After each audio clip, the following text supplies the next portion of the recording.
Real small, stirring up them breakfast.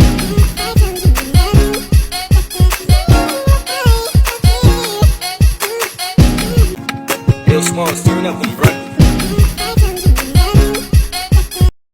Hi guys! So for today's video, ipapakita ko sa inyo yung ginagawa ng baby namin kada umaga. Lagi yan siya nangangapit bahay pupunta kala Tatay at Andres manghihingi ng isda.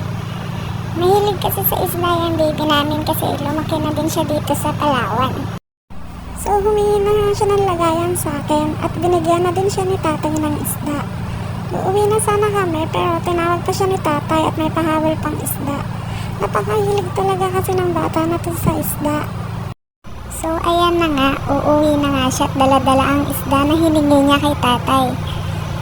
Minsan siya pa ang nagdidesisyon kung anong luto ang gagawin namin. Gusto niya may sabaw, minsan naman ang gusto niya prito lang.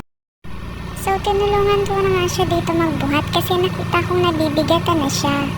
At inisa-isa niya na nga ang isda ilagay sa mangkok.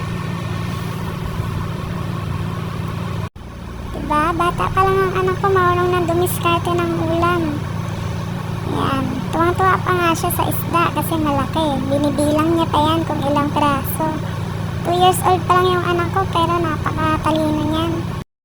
Kaso lagi lang namin pinag-aawayan tuwing lulutuin na ang isda. Kasi ayaw niyang lutuin ng isda, umiiyak siya.